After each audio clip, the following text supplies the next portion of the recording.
Өзбекстанның башкы прокуратурасы Каракалпакстандагы соңку нааразылыктарда кан төгүлгөнүн дүйшөмбү күнү ырастады. Маалыматка ылайык, Нукус шаарындагы башаламандыктарда 18 адамдын өмүрү кыйылып, 243 киши, алардын ичинде 38 коопсуздук кызматкери жаратылды.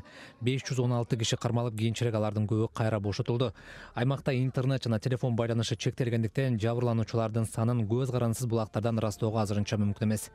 Элдин жапырт нааразылыгына Конституцияга түзөтүүлөрдү жана толуктоолорду киргизүү жараянынын алкагында Каракалпакстандын макамын өзгөртүү аракети себеп болду. 2-июлда Өзбек президенти Шавкат Мирзиёев Нукуска барып, автономдуу жумурияттын макамы өзгөрбөй турганын айтты.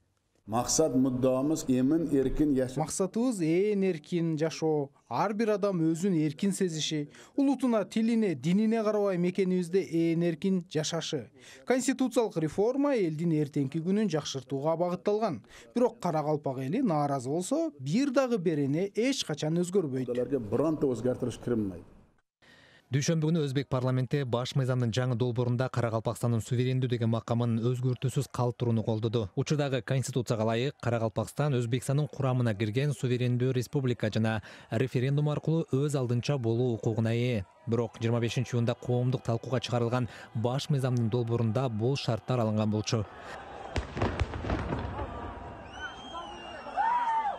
Мындай сунуш Каракалпакстандын өзүндөгү жана чет жактагы каракалпактардын нааразылыгын жараткан.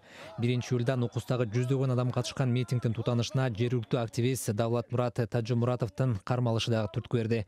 Кийинчерээк адвокат кайра бошотулган. Каракалпакка бас этип, изимден юруу сурайман. Кантсе да Нукустагы соңку окуялар Каракалпакстанда 3-августка чейин өзгөчө абал киргизилишине жол ачты. Со вчерашнего дня поступают сведения, уже ввели комендантский час на все эти. Каракалпакстандын бардык аймагында коменданттык саат киргизилгени тууралуу маалымат тарады. Кырдаал турукташып баратат, бирок бир топ аймактарда митингдер өтүп жатат. Мирзиёевдин жарлыгына ылайык аймакка кирип чыгуу токтоп, бардык массалык иш-чараларга тыюу салынды. Азыр кечки саат 9-дан эртең мененки саат 7-ге чейин коменданттык саат өкүм сүрдү.